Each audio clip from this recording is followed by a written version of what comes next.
Okay, so I would like to invite you to the third presentation in this track. It will be held by Jakub Kaluzny, and he will talk a little bit more about AI and hacking biometrics. The stage is yours. Thanks. All right, hi everyone. My name is Jakub, and for the next 40 or so minutes, I'm going to talk about hacking systems that are non-deterministic. Before AI and before machine learning and many other buzzwords, things were quite simple, right? So if you found a vulnerability on a website, whether it was SQL injection or command execution, you send the payload, you got a shell. The next day, the shell works the same, right? The payload works the same. With these solutions, it's totally different, and that's why the process of pen testing those is totally different. So today you send a payload, tomorrow it won't work, but maybe in 2 days it will work again. But if you send a different payload before, maybe it will work. So like that's totally different than standard processes around testing. So a few words about me. I moved to Sydney 2 years ago, and I'm a security consultant with The Missing Link. Here is me and my mate, the gangsteroo. I was previously testing application security in Europe, got some dev background, was working at European Space Agency in Spain as well.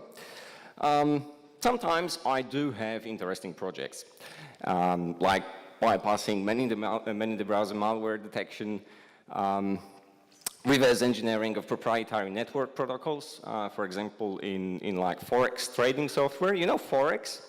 Forex is like exchange where there is $5 billion traded daily on Forex. Half of the software is Ukrainian, half of the software is Russian. What can go wrong?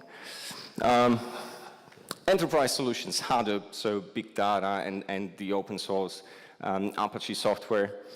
So yeah, my last topic is voice biometrics. So let's hear how it goes. We have some authentication problems, right? We've been trying for years with using PIN numbers, but they can be brute forced easily. Then we move to passwords, but yeah, passwords can be stolen. Then we've got some hardware tokens, RSA tokens, they got compromised as well. SMS messages can be intercepted, and many other, methods of authentication can be bypassed. Now the companies came up with an idea to authenticate users using biometrics, for example, voice biometrics. And there are those authentication principles. So for example, the password is something you know, the RSA token would be something you have, while the biometrics is around what you are. The problem with those is that, something you know can be leaked, something you have can be stolen, and something you are, it cannot be changed. Is voice biometrics something new? Not really. If you Google for patents around voice biometry, there are like hundreds of them. It was mentioned in Risky Business number 10 in 2007. So it's nothing new. But a lot of new things came up recently.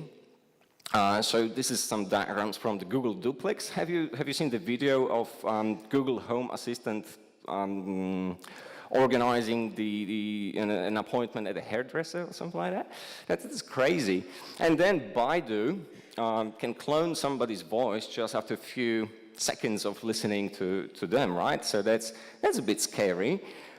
We've got more. With the development of the TensorFlow, some AI library, this became really popular. So some either individual researchers or companies started doing products based on AI, and there is kind of a battle there. So the voice authentication vendors, they've been doing this for quite a few years, but recently there are companies like Google or Amazon that want to develop products that communicate with you, like Google Home or Amazon Alexa, and they want to synthesize the voice really well. So they want to convince you that it's a human talking to you, for example.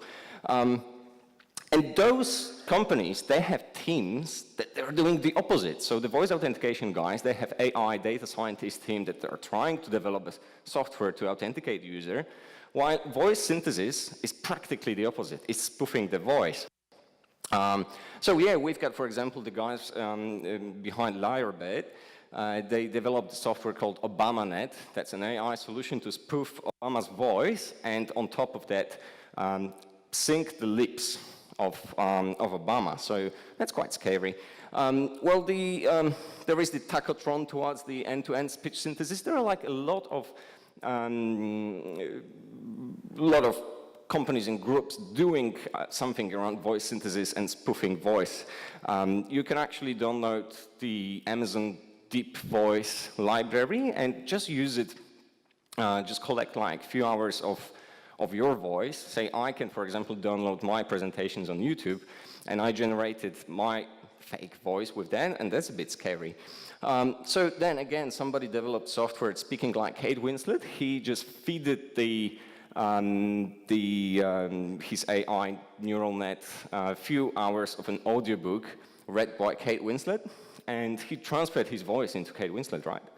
So the idea came in 2015 when I have tested a few solutions back in Poland. The IVR channel, so there were two implementations in a few different banks. Either you call the IVR channel, you call the info line at a bank, and you authenticate there, or you have a mobile phone and the mobile application, mobile banking there, and you authenticate there. In the following years, I did some more tests in Australia, and I've got some few more ideas, more tools, and a few more things to share. The whole presentation is also about testing systems that are non-deterministic, because as I've mentioned, that's totally different than what we've been used to, and some systematic approach to test voice biometrics. So a bit of a disclaimer, I'm not saying voice biometrics is a bad idea. I'm not saying it's a good idea either. So how does it work? To be honest, I don't know. I've been just given a black box situation where I have to test a solution. So the user has some channel to authenticate at a bank, say it's a web, mobile, IVR, or kiosk. And then the banking server does some voice match. In fact, very often those solutions will be just hosted as a box provided by the vendor. So the bank has no control over what is in that box, or sometimes those boxes are in the cloud, so the bank has no control over where it's hosted or how the SDLC is followed, right? So generally, for any voice biometric solution, you have to enroll your voice. So a few times you have to say the phrase. Usually it's like, my voice is my password or something like that. And then you authenticate. And the more times you authenticate, usually the system understands your voice better, will give better results. It should work even if you have a sore throat. It should work even if yesterday there was a huge and yeah, it should work even if you get older. Actually, a few days ago, there is a great YouTube video, if you Google that. The guy had a smart home and controlled everything via his voice. He went to a dentist, and after that, he just can't control his home, so he tries to open the door when he's coming back, but he can't. So yeah, things can go bad, right? How bad? I don't know. For example, this is an example of an AI. The UK police porn hunting AI can't yet tell the difference between deserts and nudes. I found this post on LinkedIn, and there was a comment there. So somebody said, they should detect desert-specific objects, like, and someone else commented, yeah, like camels. 2019, welcome to porn watermarked with camels. All right. How you integrate the voice biometric solution in your bank or any other company, I mean telecoms integrate that, big corporations like insurance companies implement voice biometrics, is a key. So somebody calls voice biometric below one-factor authentication, because if you fail to authenticate via your voice, you fall back to a standard password. If you don't remember your password, you can go to the IVR channel and you will be asked the security questions. And even if you fail with that, you can go to branch and you can reset your password there. So yeah, well, the system is as weak as its weakest link, and I would say that currently there are so many other ways to attack somewhere here that the voice authentication is not being targeted now, but things will change. Yeah, so there are like attacks. BBC ran like really simple attack. They just hired some twins. One of them enrolled in online banking, and the other twin just authenticated as him, right? So, yeah. If you were to call one parameter that describes the quality of biometry and a biometry system, that would be the equal error rate, or the common error rate. It's basically false acceptance rate. False acceptance is when I'm trying to spoof your voice and the system accepts me, and the false rejection is when I'm trying to authenticate as myself and the system says, no, it's not you. When those two values are the same, equal, then this error is called equal error rate or common error rate, because you can change the thresholds. For example, the vendor may say, we are enforcing strict authentication. You have to be really exact with your voice, but then it will turn out that the rejection rate is going really high. Okay, so this is some public data on the equal error rates across the voice biometric industry. In 2015, it was like around 2 to 4%. Now it's more about like 2018, it's more about like 1%, maybe half. That depends on like, you know, across the vendors. Is it good? I don't know. If you actually read some scientific studies about biometry, if you want a high biometric strength, you need to go like a few orders of magnitude better. So here is a table from one of the vendors. If you look here, the equal error rate is around 1.4%. This column is with something called process security, so a secret question. So you not only need to say, my voice is my password, but my voice is my password 7542, right? Like a PIN number. So is 1% good? To be honest, no. You can do horizontal brute force via an IVR channel. So I can try my voice. If you were all enrolled in a bank in voice authentication, I can call the IVR channel, put your ID, each of your ID in the bank, and try my voice against you. If it's 1%, we've got what, like 50 people? It's not that much. If I had 100 people here, I would probably be able to authenticate as one of you. Something is wrong. So how do they calculate the equal error rates and false rejection? So in an ideal situation, they'll take 3,000 participants. Half of them will do enrollment, and the other half will do a spoofing attempt. This is from the vendor's leaflets. In practice, it is generally not practical, they say. So they ask just 300 people to make 5 true user calls. And I'm thinking, come on, guys, you're introducing machine learning, the AI, you know, rocket science into banks, into telecoms, into corporations. You've got 300 recordings in your database. Can't you just cross-check them against each other? Well, let me do that for you. Here comes the science.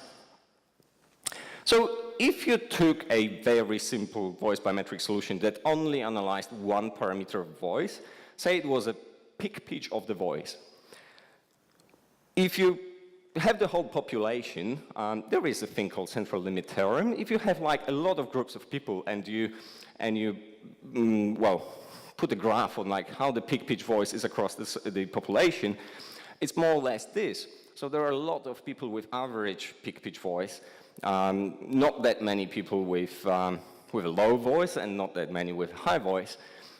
So if you just randomly or cross-check them against each other, spoof the voices one to another, you will do all sorts of attacks. So for example, you will have somebody with a voice of Morgan Freeman trying to impersonate, you know, Frodo. But that's not going to work, you know. So in a real attack scenario, Freeman will only impersonate, you know, himself and Mrs. Freeman, right?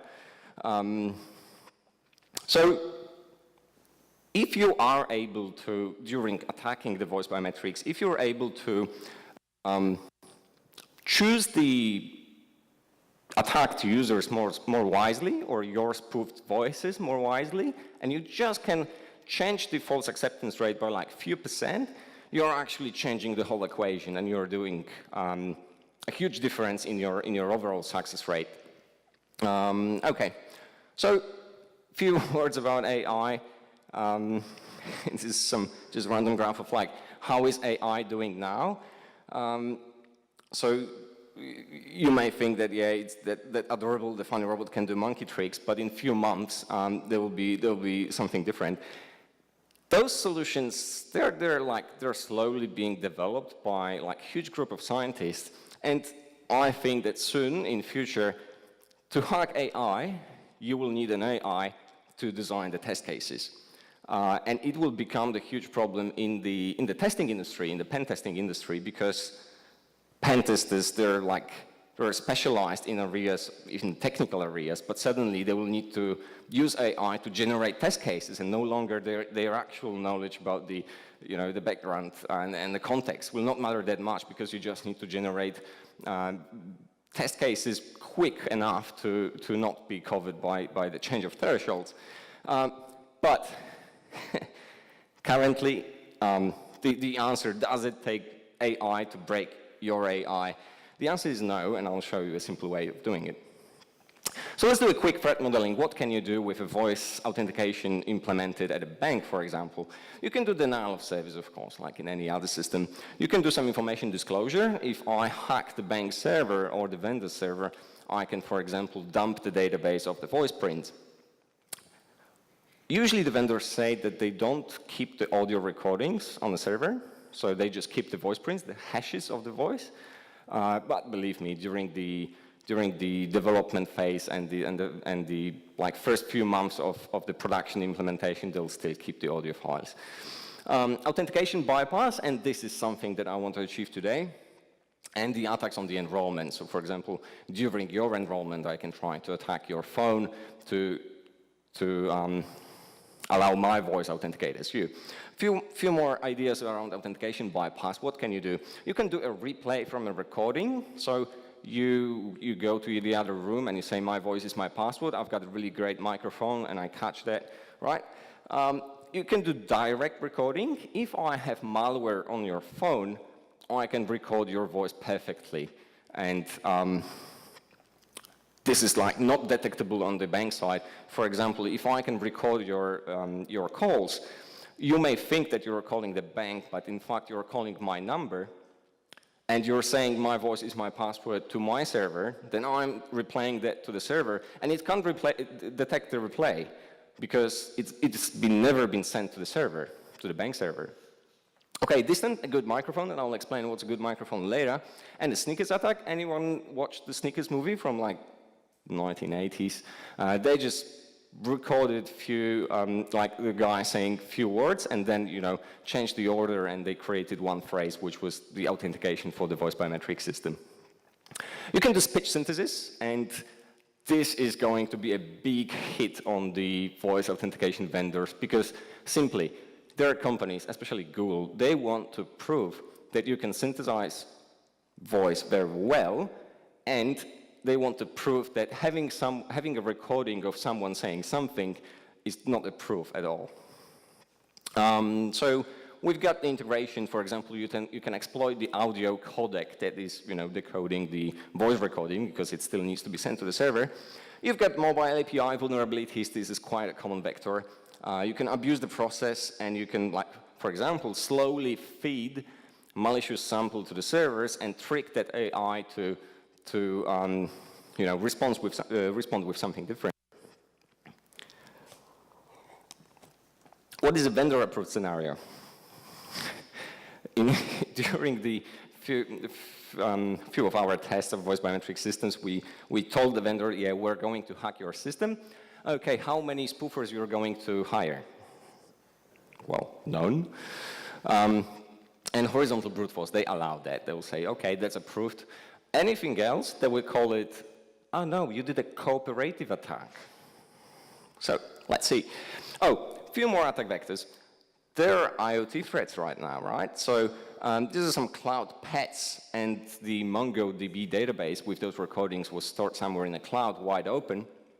So what if your kid's cloud pet is recording the whole voice from the room and you're doing voice authentication at the same time, right? And what even more, with like 20 hours of this recording, I can synthesize your voice using the deep voice from Amazon, right? Another one, the Orwell's 1984 telescreen implementation by CIA called Weeping Angel. So they basically developed an exploit for TVs to record somebody quite transparently without him knowing that. Okay, so the plan is we want to hack 2 implementations of voice biometrics, and we want to bypass the replay attack detection. So there will be 3 phases here. We need to gather the voice, then we need to fuzz it, and then impersonate the user. So first, let's start with the voice gathering. And to do that, we need to record the voice and isolate the vocal. So what's a good microphone? And before this research, I've been like, that's not my usual job. I'm doing pen testing. I work with web exploitation tools. I work with network exploitation tools. Now I need to hack voice. How to start with? So I've been doing research in the very beginning with just like Nexus 5, just with Nexus 5 phone and the Sony ECM MS907 and like a cheap journalist microphone. It actually generated the best results. The Rode video mic was also quite good, but look, there are some good microphones. And for example, you can buy the Clover mic that they use on the football stadiums to record voices that the players shout. And this can actually catch the voice from 50 meters quite well. Okay, I think the clicker is dead. Oh, no. Okay, so that's an Aldi microphone for $15. It's like omnidirectional. It will just gather from all of the directions. But oh no, it's now like it's only one direction if you take off this part. One more thing, you can rent the expensive microphones for like just $40 a day. That's Australian. Okay, so isolate the vocal. That's quite actually simple. We recorded the trials in a medium loud environment from 5 meters with a cheap microphone. And then we want to increase the volume of the actual vocal itself. So let's do some like really simple tricks with Audacity. Vocal isolation actually function, that filter won't work. So what we need to do is do noise reduction, some high and low pass filters. The actual values depend on the vendor, voice biometrics vendor. Some amplification, adding legit noise. I'll explain it later. And the values differ per voice biometric solution. Well, no, some vendors will call it cooperative, and some solutions rely on noise. So it really depends, not only what you play the recording, but it depends what's the noise. For example, if I just play a recording that has a noise ratio of like 10%, just for 5 seconds, and for the rest of my conversation on the RVR channel, the noise level was 5%, something is wrong, right? Okay, so how does it work? That's the first recording. It's going... No.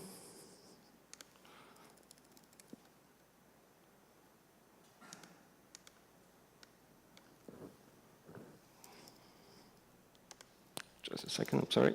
So in this recording, there will be first the recording without the vocal isolation, and then with vocal isolation. This should work now. So that's without isolation, and now with. This is video mic from 4 meters. Okay, and this will be from 5 meters.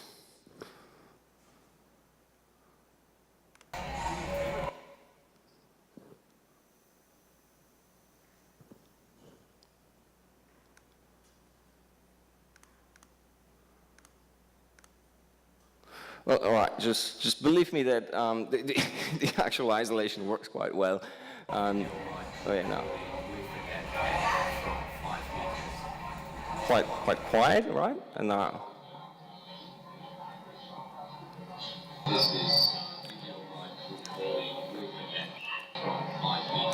It sounds bad, but it's enough to trick the voice biometric system. Okay, so let's go further. We've got some isolated voice, and then we need to fuzz it. So, well, we need to fuzz the original the original recording to make the system believe it's not a replay, but still make it happen that the system will authenticate the user.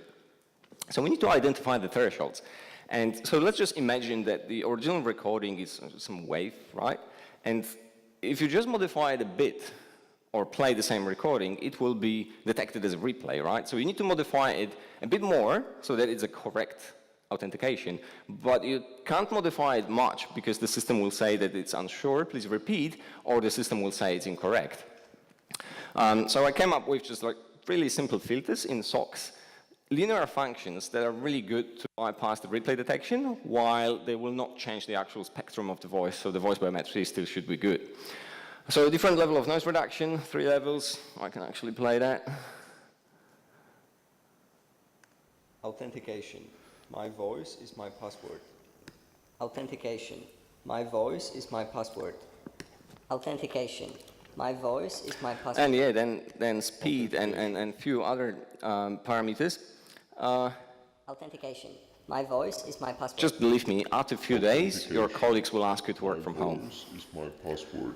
And after a week of testing, you'll be taking the phone call saying, my voice is my password, because it's like a week of, you know, my voice is my password, my voice is my password. All right.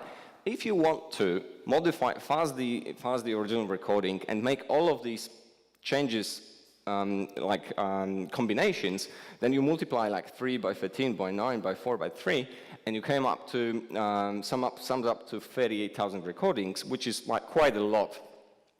So what is doable? Doable is like maybe 100 or 200 or 300. So how to do it? And this is something I learned in school, and I never expected it would be useful. There is a thing called like the linear function Darboux property that's in real life. So just like imagine, I'll give you a simple example. If I'm doing the whole presentation at the level of my volume of voice is just like now. If I start to speak more like with much more volume, right, you will say, something is wrong, right? If I say it even louder, you know, you already in the second try, you said it's too loud, so if I do it here, it will be still too loud, right? So the thresholds for biometric authentication must be continuous, joint, you know, monotonic and convex. So you don't expect thresholds to be like this. So we modify the voice a bit, it's not working. So all the time you modify it with this parameter, it will not be working. With this simple thing, you can come up with a really simple solution of testing the parameters independently. So we can imagine this is voice biometry based on 2 parameters. This is 1. And this is the threshold for replay detection, right? You can modify, say, peak pitch of the voice just by 10%, by 20%, by 30%. You will hit a moment where the system will say incorrect, and you stop there, and you've got the value of the peak threshold that any modification further than that will not succeed. And you can do it again with the second parameter, and you can do it for all of the shapes of the thresholds. It doesn't need to be round. It just needs to be a bit of like convex and joint. So then when you have those points where you max the thresholds and you identified them, you can you know, put the limits on the parameters modification. You can join those points and choose the voice trials that are in the middle of this place. And for any shape of the threshold, you'll actually hit, like, if you put in that like trapezoid, you'll hit, the majority of the hits will be inside the threshold. So that's what you need to do. The only problem is that the voice biometric thresholds, they change. So maybe you will modify it a bit, but in the next trial, the threshold will be changed. Or for example, in the first second of audio, the threshold is 10%, but in the last second, the threshold is 20% because of the characteristics of the voice. And also, it may change the shape. So that's a bit more complicated, but with that approach, you've got quite good results. So how to cook a perfect steak? The recipe for hacking voice biometrics is, with the replay attack detection off, or you need to re-enroll each time, you need to test each of the 5 parameters independently. That's just 50 trials. You determine the max parameter. You choose 3 values of the modification on this parameter, and then with replay detection off, still is like a gray box test, you can ask the vendor. You try combinations of those 5 parameters, but just on 3 levels, and that will give you like 250 trials you can do. Successful trials will be like less than 100, and then with like all the security mechanisms turned on, you can triage the selected thresholds, and usually like 5 or 10 will work well. And you can re-enroll each time if necessary. So let's do it. A quick reconnaissance of the solution is, first you need to authenticate with a standard mechanism. So for example, on IVR channel, you need to answer the security questions. In the mobile application, you provide some password or a PIN, and you enroll. And you enroll with saying a phrase. The phrase is, for most of the solutions, it's my voice is my password. Is the good phrase? Well, the problem with this is that it's not unique per client and provider. So if 2 banks have the same phrase, that is, my voice is my password, if one of them gets compromised, automatically all of the clients in the other banks are compromised. So some of the banks came up with, like, sign me in to this specific one, to XYZ bank. But again, this phrase, you can do a horizontal brute force. So we can try the same phrase with the same, like one voice against 100 users. So what about my name is ABC and my voice is my password? So again, if your account at one other bank got hacked, like your voice got stolen, your account at the second bank is at risk. So what would be the perfect phrase? The perfect phrase would be, my name is ABC at the XYZ bank, my voice is my password. But the business will not accept that. So, authentication in the IVR, you call the info line, you type your customer ID on the by DTMF tones, you say the phrase, and the system will respond to success, so it's authentication, incorrect, or the system is not sure, and they will ask you to repeat if there is some noise, or if there is noise on the channel. And in the mobile app, the app is already paired with the account, so we just say the phrase, and similar rules. The system is either success, incorrect, or not sure.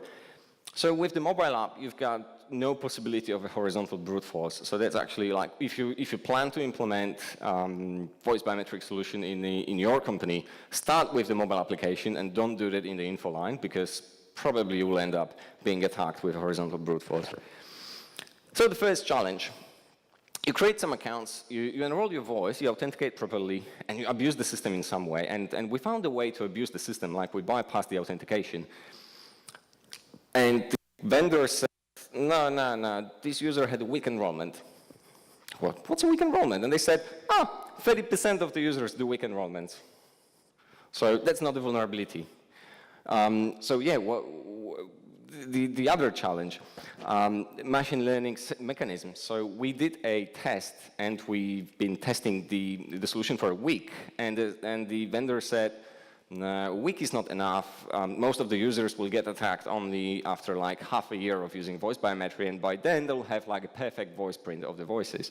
Well, so the hint is, well, try to repeat the attack many times so that you're quite sure about the results. But come on, if 30% of the users do weak enrollments, if the vendor is not detecting them and asking them to enroll one more time with like a proper enrollment, they will get attacked. And some attacks that will work only once is enough. If I want to steal money from an account and I do it once, it's enough for me to clear the balance, right? So one is enough. Second challenge, you create an account, you enroll the voice, you do the same for the second voice, and there is a problem. Is it even possible? Because, for example, if your voice was already registered for this account, maybe the system will not allow to do it for the second account.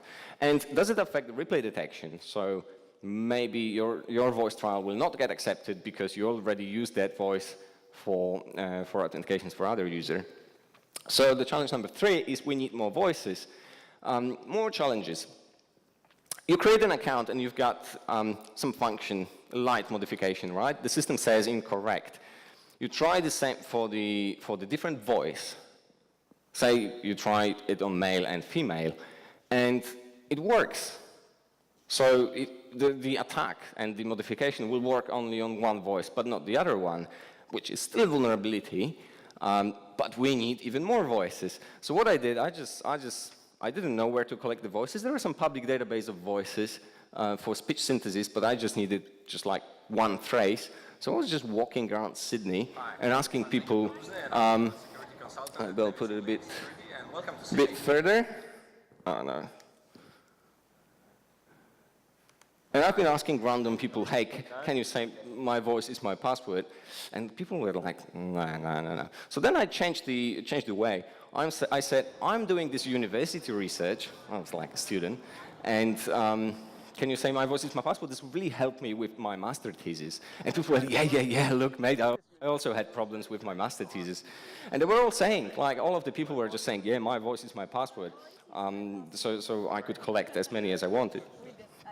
All right, it's not that interesting. So let's go further. Even more challenges. Create an account, you enroll the voice. You've got 2 modifications. One is light modification, the second one is a big one. If you pass the light modification first, and the system says replay detected, and then you put the strong modification, and the system says that the replay detected. But if you send the strong modification at the very beginning, so that this is the first trial and the first threshold, this is the second trial and the second threshold. If you didn't do the second trial, this red dot will be outside the replay detection threshold. So if you just change the order of your voice trials, you will get a success.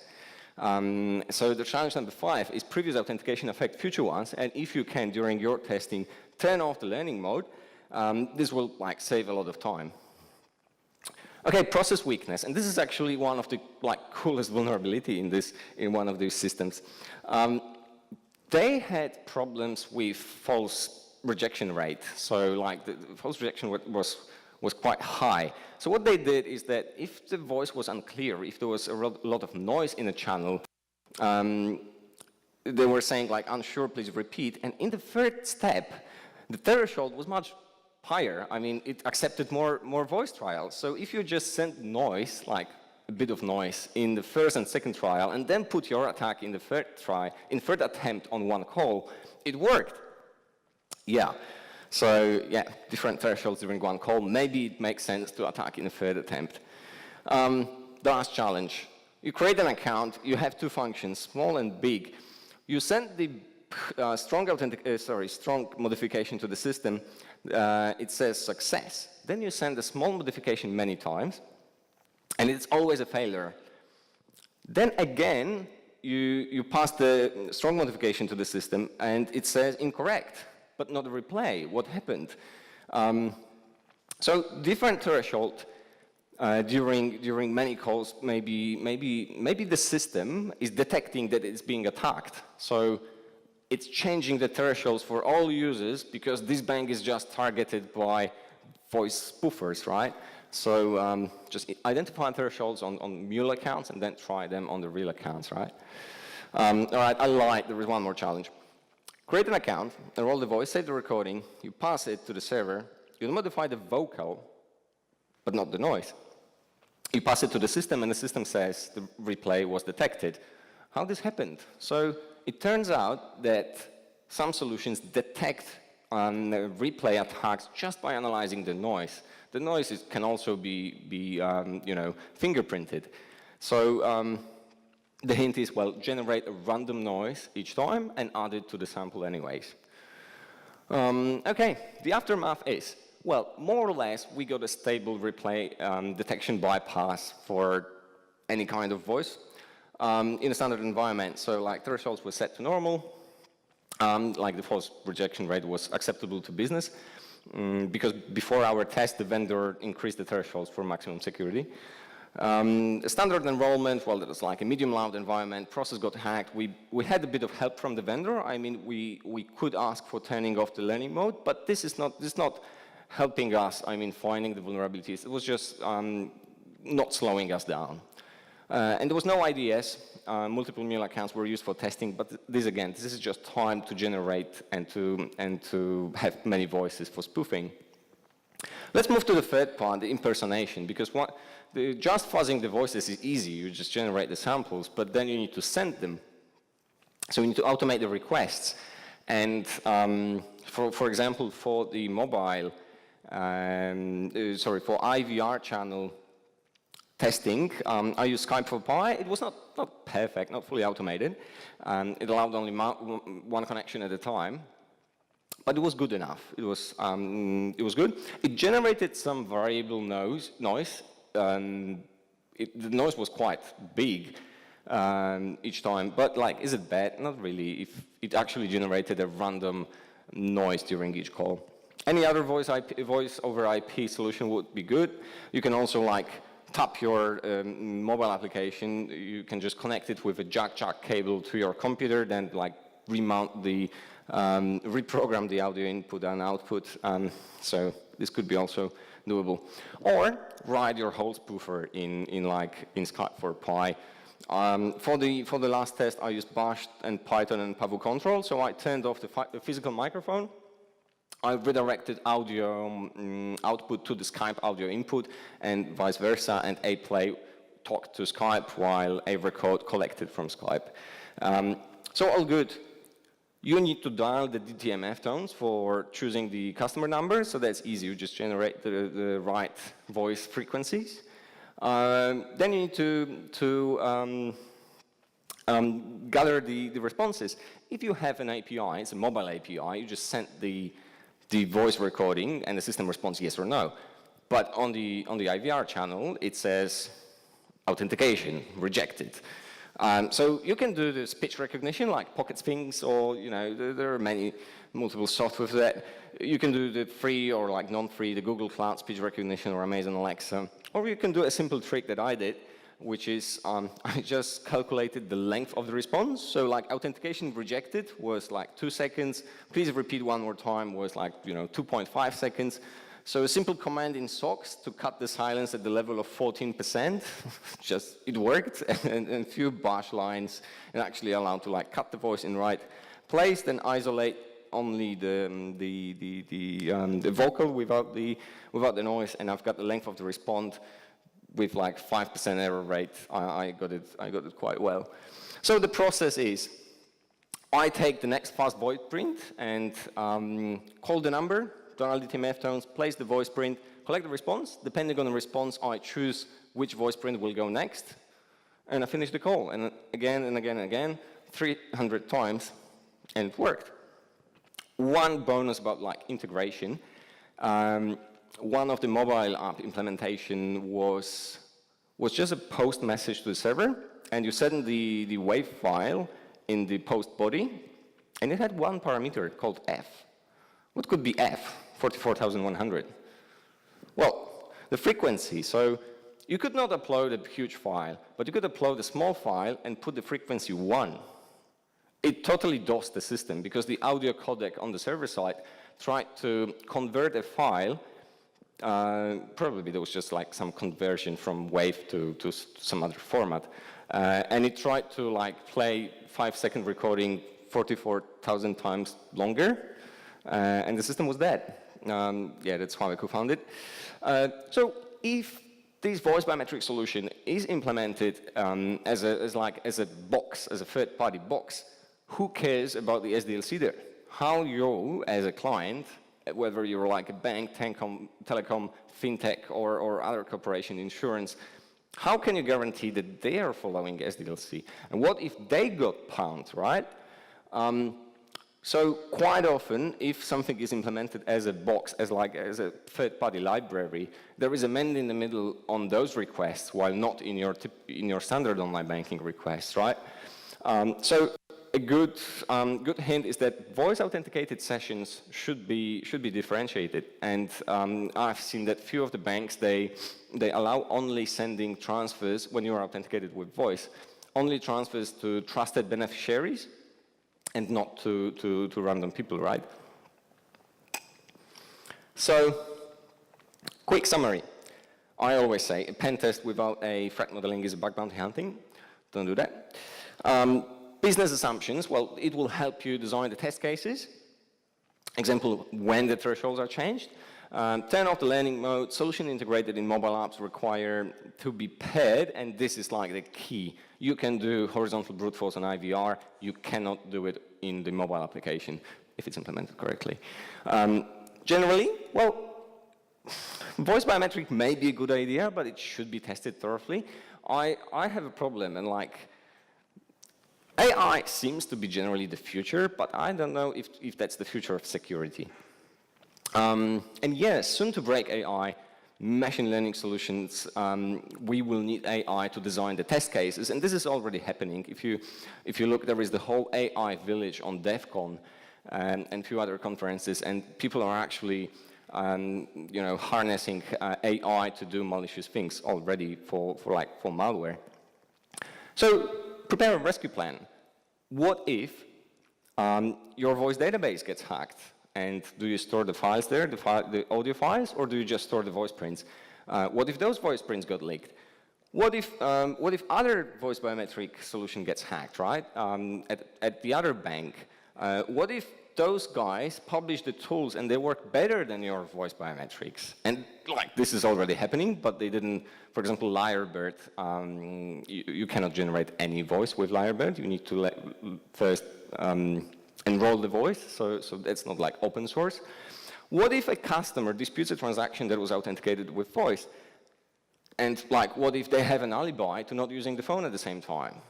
Can you, like, will it help them get the money from the, the refund process? And what countermeasures can you take when the voice gets stolen? Like, what do you do when your password gets stolen? Like, if your bank account gets compromised, there are three possibilities practically. Either the whole bank got hacked, not very probable, or your computer got hacked, or your password got stolen, right? So if you are sure that those two options were not there, it was your password, so you change your password. What if you're using voice biometry and your account gets hacked? So did somebody hack my voice? Did somebody steal my voice? Did somebody like do speech synthesis of my voice? Let's change it. No, you can't change it without like operation of your voice cords. And that's it. Great, thank you very much. And if there are any questions, I'll be happy to answer. The process of testing. So these were like time blocks, depending on the client budget. For example, this one was, the few of those were like around 2 weeks. Some of them maybe 3. What about the rest? How many of the systems you can break? Each of those that I tested. How the service the authentication method is procured in Australia? I think in the Polish banks are not yet there. You mean the voice authentication? Few of the banks are implementing this at the moment. Insurance company implemented that. So it's somewhere there, but it's not super popular. One major bank, there are practically only 4 major banks in Australia, so I've heard that like 2 of them are doing it at the moment, but they didn't publish it.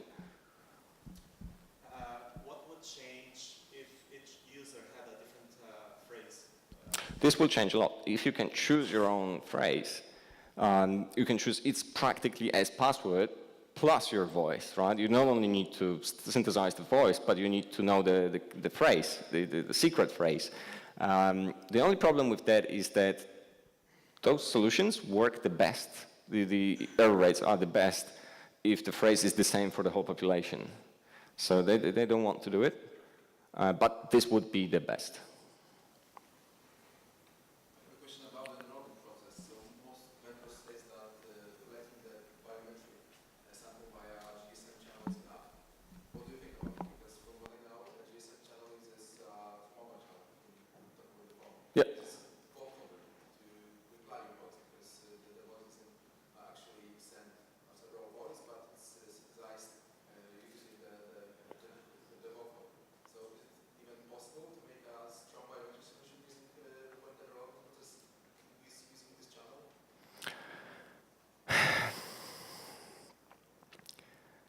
So it all depends on the server-side backend, right? And as I mentioned in one of the scenarios, if you have mobile malware on your phone,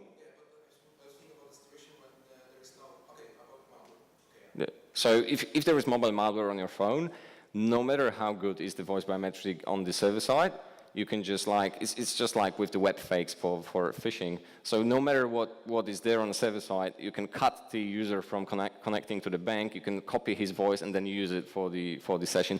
So, no, not really. It actually, the voice is a bit tricky. So for example, the Face ID on iOS or, oh yeah, Face ID is a good example. It's not sending a picture because the new Face ID on Apple, it has those like infrared cameras, and it's to actually hack, like compromise that, you will need to compromise the whole iOS ecosystem, right? So this is something better than just the biometry. Same with fingerprints, like you have to actually have somebody's phone physically. But for the voice, no. If you have malware on his phone, you can do this attack remotely. You can do the horizontal brute force on IVR remotely. So can you do the voice biometrics well? I don't want to answer that question loud. All right, anyone else? Right, thank you one more time. Thank you, Jakub, for the presentation.